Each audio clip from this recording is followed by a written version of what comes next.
Aquí estamos de nuevo en el plató de Canal Televisión. Pasan las 4 de la tarde en España. Estamos grabando desde Madrid capital. Vamos ya con la parte macroeconómica. Os traigo hoy 4 gráficos para la puntillita dentro del ciclo económico. Importantísimo entender también lo que pasa en la economía, para saber asignar activos, para saber qué ponderar y qué no. Y esta es una parte importantísima también dentro de ese reto por llevar la educación financiera a todos los rincones del planeta, sobre todo hispanohablante. Vamos ya con el primer chart, con el primer gráfico que os traigo para hoy.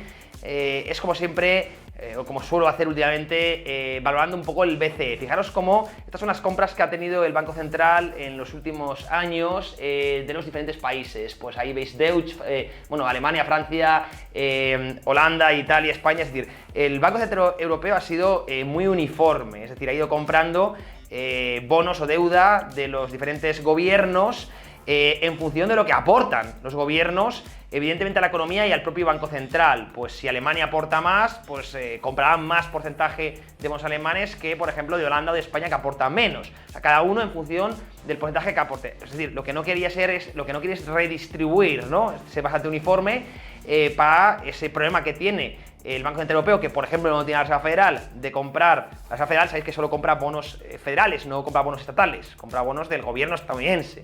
Pero el problema es que, como aquí no hay gobierno europeo, hay que ir comprando bonos de los diferentes gobiernos. Pero para tratar de no ser injusto, pues se trata en función de lo que aporta cada país. Bueno, ahí lo veis, pero esto ha cambiado en este año, ha cambiado justo por este programa de antifragmentación. Veis los nombres que suelen poner los economistas, ¿verdad? Con mucha imaginación.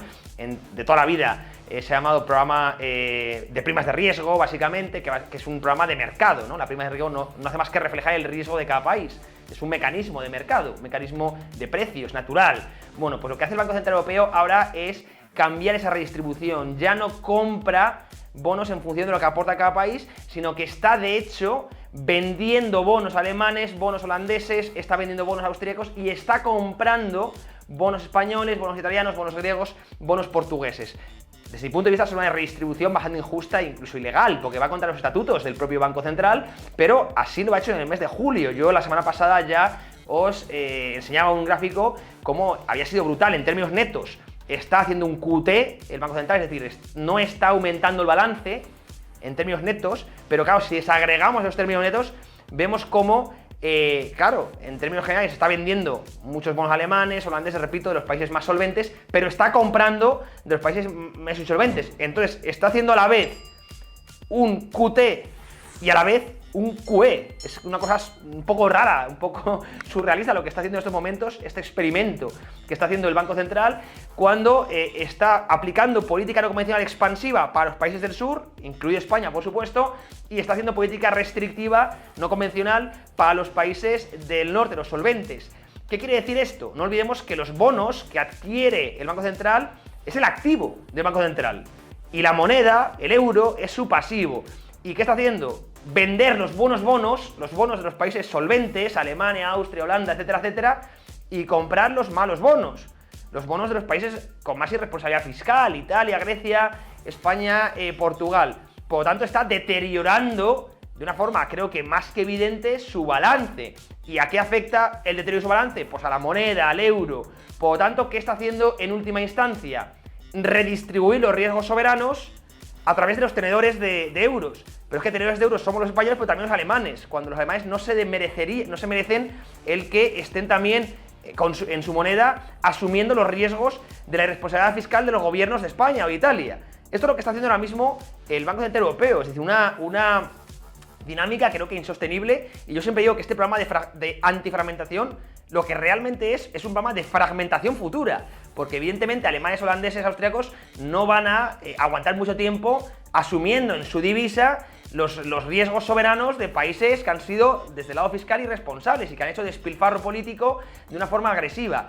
Bueno, pues repito, ahora mismo es lo que el Banco Central está articulando en los últimos meses para evitar que se disparen las primas de riesgo, evidentemente, los rendimientos de los bonos del sur, pero claro, a costa de que los tenedores de euros, la sociedad alemana y holandesa, a costa de que esté deteriorando evidentemente la divisa. Esto afecta desde el lado cualitativo al euro. Es que eso es lo que está pasando y desde mi punto de vista es un escalón más a la fragmentación del euro. Yo soy, ya lo sé, no estoy pensando en el corto plazo, no me malinterpretéis, pero sí en el largo plazo bastante pesimista con la sostenibilidad del euro. ¿Por qué? Porque hay, a no ser que se hagan los eurobonos, pero eso implicaría una reestructuración fiscal de toda Europa que sería una aberración por completo.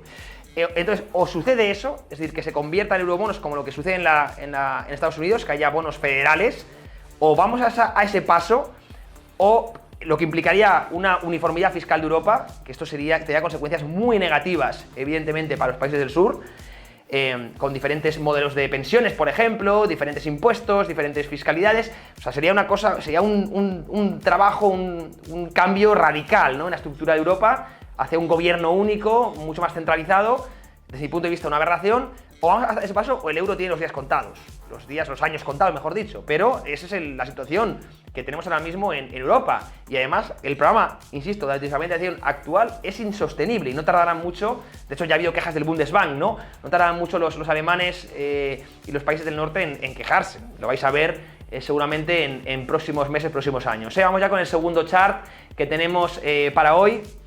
Que os traigo para hoy, fijaros, esto antes hablaba de caídas que hemos tenido en mercados bajistas, en bear markets pasados, y fijaros cómo es muy habitual tener rebotes pues desde el 15, 20, 30 hasta 40% en la gran crisis del 29, ¿no?